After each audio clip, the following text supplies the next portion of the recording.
It can't be nourished because it don't belong to you. So you can't be married. It has to become public knowledge for it to be nourished the way it is, because ain't nobody tripping off of y'all. Oh, they married. So what makes it public knowledge? Public knowledge is a ceremony. Okay, after ceremony. It has to be a ceremony, or it has to be some type of doctrine either given to the father, because according to the laws in Deuteronomy, the husband will give the father 30 shekels of silver. And the father will promise that his daughter was a virgin. And what would happen is a virgin. These are stipulations. So all of this going to lie, and then what they would do would give the marriage sheet to the father in case he ever come back and say, your daughter was a whore. He's going to give the sheet to the priest and say, this is hymen blood, not menstrual blood. I mean, on the difference because of the union that breaks it, and this is the seal that say, this is a consummated righteous marriage. And the fathers are left out. All of this is backdoor, and you hustling backwards. Well, things are different now, so, I mean, so what consummates the marriage? I mean, the consummation is the chamber. Okay, but the marriage chamber consummation. Okay, so but after an agreement, it can't just be you just laying down and Google. So you still have to let somebody know. Or do you just say I'm married and you know well, you can. The only problem with it is in this world is that if something happened to you and it ain't no paperwork, they going to next of kin. Y'all can live together, y'all can live together for 20, 30 years, but if she in a car accident and they need to make a life decision, they going to ask, who is she married or with her? You can be in there hooping and hollering all you want. They going to say, who's the next of kin? It won't be you because it's not public knowledge. And you don't have to go to a church house. You can go to an attorney and get power, what's called power of attorney, or I am the Lord of her, or whatever, and if anything happened to me, you talk to her. If anything, you don't have to go public like that, but there needs to be some documentation if it's just you and him. I mean, the world don't know. Like if both y'all in a car accident, they're looking for paperwork. They look at your license, look at his, it's on file in court documents, because Jacob married Rebecca under the laws of Laban now. Under their laws of marriage, but marriage is universal. Right. You have to check the laws of the state as well, because some states, what's called common law marriage, if you living together for 7 years, they don't say that's your wife. And you can make somebody your beneficiary. You can do it like that. They do it all the time when they record deeds and all that in the public. They go to the county recorder and record something in the public. Dog, it's like $1. So it don't even cost much. You can go right up in there and record you know, whatever you typed up, notary or whatever. You ain't necessarily got to go to the courthouse. The only reason why I'm asking is because, you know, sometimes we have sisters and they date somebody and he's just automatically saying, okay, you my wife, and then they find themselves left out of the cold. You know what I'm saying? So, you know, I guess I'm just trying to get that understanding so, you know, sisters will understand that. Okay, if he's calling you his wife, these things need to be taken care of. No doubt. What you say, what? Do benevolence. Break that out. And that just means that there's things that a husband's supposed to be able to do if he says he's a husband, and there's things that a wife's supposed to be able to do if she says she's a wife. Do benevolence. If he's doing what a husband's supposed to do, he rightly can say, I'm a husband and this is my wife. If he ain't doing that, this ain't your wife. And you ain't her husband. And also check this out. Sex buddies. Check this out. Some people sex buddies. Some people think that, well, okay, I have to have me a marriage certificate with the state. Right? But you ain't understanding, you marry in the state as well. How do we know this? Whenever it's time for some divorcements, who you gotta go holler about a divorce? The court. The state, the court. So when we get to talking polygamy, you already in a third party marriage anyway. In dealing with the state. And they got something what they call alimony. Now she could have been out of order her whole life, slap happy, called you crazy, you long bird, and you suffered long with it and all that. You done did all that, right? But she's out of order. When she leaves you and go up under another man's covering, is that not satanic, and you still got to pay $1,000 a month? That's satanic, bro. You ain't even under my covering no more when you over here with him, and I'm still paying you $1,000 a month. Why? That's state binding contract. Also, it's set up to prevent her from marrying. Yeah. Because if he's into child support as well, because you have a marriage license, when children are born into that marriage, you also have to license your children as well, and the state tells you how to care for your wife and children. And not only this, if a woman is to have a baby by another man, and she's married, and the other man, if he say, look, she was married when I got her pregnant, that baby is the daddy's. Daddy of her husband. See, so I mean, it play both ways, but understand this: we need to be governing ourselves in the fear of the Lord, whether we husbands or wives. You think a state legislation gonna have these men acting better? Right. Please, I mean, when he get tired of it, he gonna be tired of it anyway. You know what I'm saying? Or vice versa. You see what I'm saying? You think she gonna change and her mouth she gonna put some draws on her lips now because she got a marriage certificate? Huh? Right. She gonna talk more madness. So be real with yourself before you get involved in some things. And why it had to be public knowledge is just so when another man wouldn't come at her in public and another woman wouldn't come at you. They know this ceremony was not, it's in the books. He belongs to her, she belongs to him. And it's clearly understood, but by right, no means do you have to go down to the courthouse and get understanding. As long as you are grounded and rooted in the word and you follow that. But once things don't go your way and you say the next words out of your mouth, you ain't got no papers on me. Right. See, that's what problem. Right. But see, that's what he was in it for anyway. See what Right. I'm saying? Like, shit, I'm good, dog. I ain't got to trip off nothing. Yeah, wife, but if she trip out the door. Right? So we're going to read a couple That's the more. wrong mindset. Proverbs 31 as well as the other scriptures. Okay, you and then Isaiah, and then Proverbs 31. So we got to get out of here, y'all. We got to talk about the Passover. The rings are not biblical, not the Bible. That's actually was introduced by nations that was outside the scripture. Right. Matter of fact, y'all look up Queen Victoria. That's your old marriage ceremonies you do today. That's Victoria. Man bow to the woman. Right. All that. Queen Victoria was a queen over in England. She used to make men bow to her. And then you come with the ring and, you know, come on, man, it's way deeper. So what biblically showed that the woman was married? I mean, what was it that... It was scarves, the head covering. Okay. Head covering showed a virgin wore blue. And then when the husband came to covering, there was difference in the color and all. He gave her a token. Like Judah, even when he went into Tamar, he gave her his staff, which he wasn't to do. That's represented. It's his signet. And that's what it was. It was a signet or it's the last name. Yeah. So is it wicked for you to wear a ring?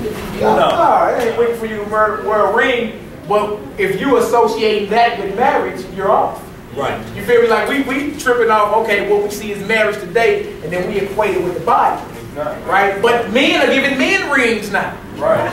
So now even though and we know the federal government outweighs the state and all that, we know that, right? So is you bowing to her, giving her the ring, and men are doing that now, is that what makes you married? Right. The piece of paper too, that comes with it too. Is that what makes you married? That's the question that needs to be asked. We do a class on But this. if you're walking down the street and another man approaches you, you don't have a ring.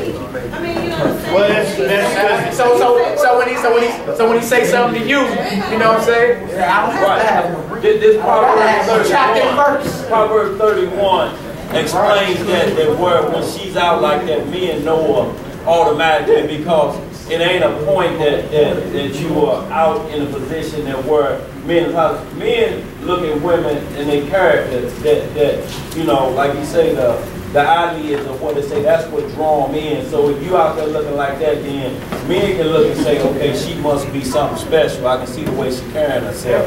She's got to be married. Or some women may tell a man, you look like you married. Yeah, off her conduct. It's conduct. So like how can't nobody outwardly look at us until we married to Christ? Right. It's by looking outwardly. Right. Waiting on how we speak and conduct ourselves. Right. Absolutely. Oh, he must be down with the Christ. Right. That's what we married to. Right.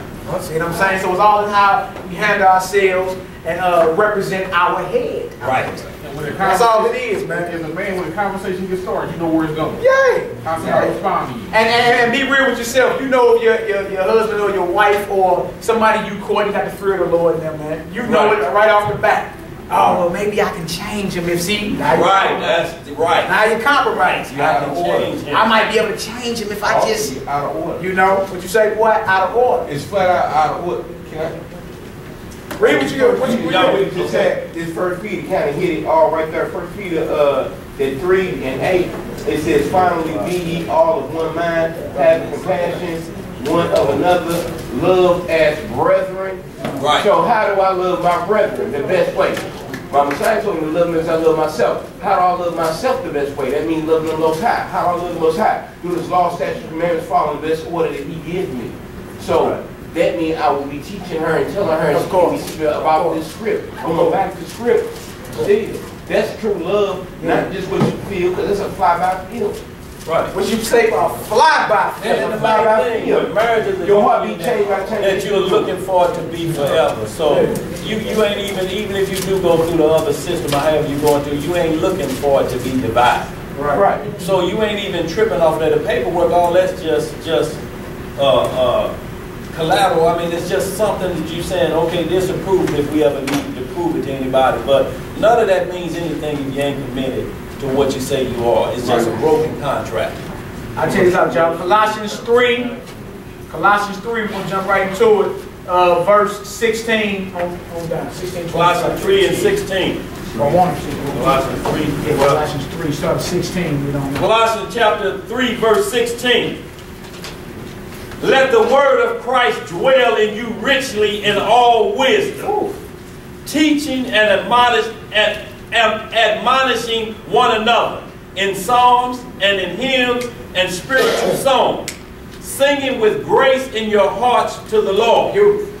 And whatsoever ye do in word or deed, do all in the name of the Lord Jesus, giving thanks to God and the Father by Him. So whatever we doing out here, men, when you playing your role, women, when you playing your role, do it all in the name of the Lord.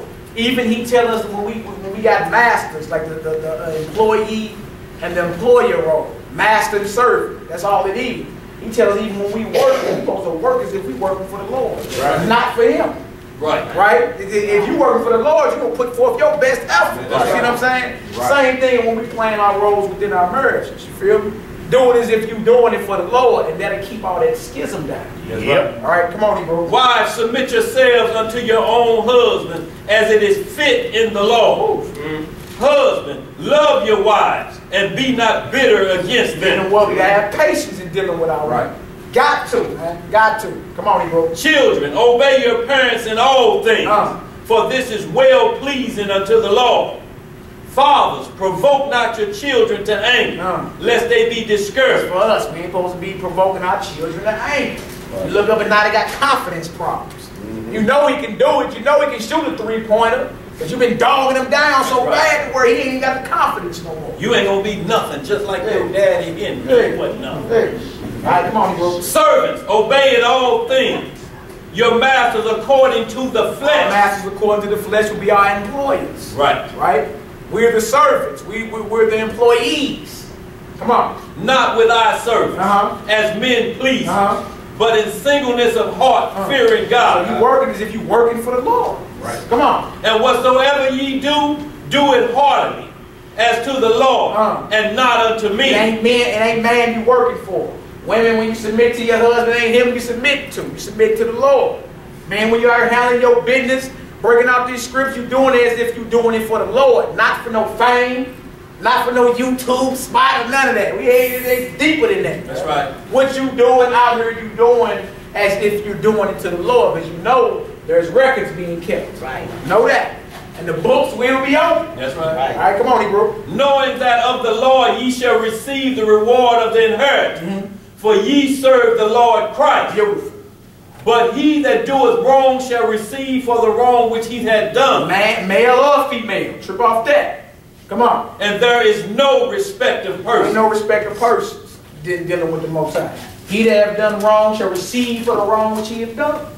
Period. All right? So the Most High know if your man on some Bishop Magic Juan, Don Juan, madness, or if your wife on some Jezebel. You want to run everything. That's right. He know the intentions of the heart, and he going to weigh it up and give everybody their due reward. Straight up. So if you fear the Lord, play your position. That's right. That way everything can run more smooth. Understanding. This is clear. A virtuous woman don't, and like I say, is like a righteous man. What it's saying don't mean you ain't gonna break the law and you'll never do nothing wrong. It's how you get back up when you fall down. But we'll see it's an order that you walk in that keeps everything together. Proverbs 31, start at verse 10. Who can find a virtuous woman? Question. For her price is far above rubies. The heart of her husband doth safely trust in her. Hear that? The heart of her husband trusts them. Flat out. Without trust, you're kidding yourself anyway. That's right. There's always going to be evil suspicions. Huh?